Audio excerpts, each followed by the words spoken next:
एक बार श्री कृष्ण ने अर्जुन से कहा कि दीवार पर कुछ ऐसा लिखो कि सुखी व्यक्ति दुखी हो जाए और दुखी व्यक्ति सुखी हो जाए। तो अर्जुन ने लिखा, समय गुजर जाएगा। इस जीवन में कुछ भी स्थायी नहीं है। अपने आप को बहुत अधिक तनाव ना दें, क्योंकि स्थिति चाहे कितनी भी खराब हो वह बदल जाएगी। बस आप समय को थोड़ा समय दो। वासुदेव कहते हैं, इंसान उतना ही बड़ा बन सकता है जितना बड़ा वो सोच सकता है, लेकिन सिर्फ बड़ा सोचने से काम नहीं बनेगा। आपको उन सपनों को पूरा करने के लिए प्रयास करना पड़ेगा और फिर आपकी बड़ी सोच और सच्चे दिल से किए हुए प्रयास आपको सफल जरूर बनाएंगे। एक बात हमेशा याद रखना, आपके बोले गए शब्द, बीता हुआ वक्त और टूटा हुआ भरोसा कभी वापस नहीं आता। तुम बस अपने आप से मत हारना, फिर तुम्हें कोई नहीं हरा सकता।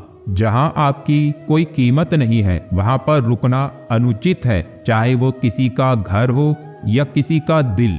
भगवान भी उन्हीं इंसानों को मुश्किलों में आजमाता है जिस पर उसे जीतने का भरोसा होता है। माधव कहते हैं, अपना वक्त किसी को देने से पहले 2 बार सोचें, क्योंकि उसका हिसाब आपको ही देना होगा। एक बार माफ करके अच्छे बन जाओ, पर दोबारा उसी इंसान पर भरोसा करके बेवकूफ कभी ना बनो। आपको समझाने वाले तो बहुत मिलेंगे, लेकिन आपको समझने वाला सिर्फ एक है, और वो है यशोदानंदन श्री कृष्ण।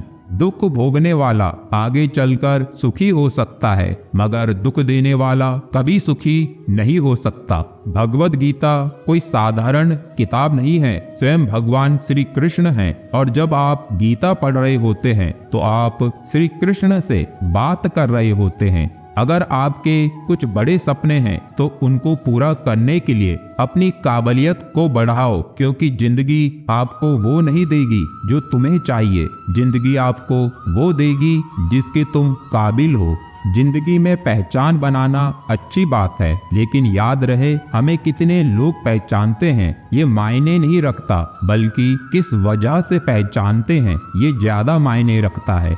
जीवन में सफल होने के लिए जुनून चाहिए और शांति से सोने के लिए सुकून चाहिए, जो कि सिर्फ प्रभु की भक्ति से ही प्राप्त हो सकता है।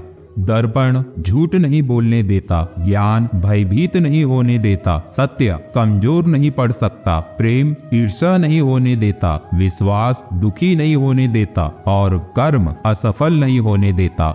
कंस को मारने के बाद कृष्ण अपने माता पिता देवकी और वासुदेव को मुक्त करने के लिए जेल गए। देवकी ने श्री कृष्ण से पूछा कि पुत्र कृष्ण, तुम स्वयं भगवान हो, फिर कंस को मारने और हमें मुक्त करने के लिए 14 वर्ष प्रतीक्षा क्यों की? कृष्ण ने कहा, माँ, आपने मुझे हमारे पिछले जन्म में 14 वर्षों के लिए वन क्यों भेजा? किस कारण से भेजा? देवकी ने कहा कि तुम ऐसा क्यों कहते हो कि मैंने तुम्हें वन भेजा? यह असंभव है। तब कृष्ण ने कहा कि आप भूल गए हो कि पिछले जन्म में आप कैकेयी और पिता दशरथ थे। देवकी अचंभित रह गई और जिज्ञासा से पूछा कि इस जन्म में कौशल्या कौन है? कृष्ण ने उत्तर दिया, माता यशोदा ही कौशल्या है। कर्म का प्रभाव किसी को नहीं छोड़ता, फिर वो इस जगत को बनाने वाले जगदीश की माँ क्यों ना हो। देर लगती है मगर समझ आ जाता है, कौन कैसा है नजर आ जाता है। दिखावा करते हैं कुछ लोग अपनेपन का,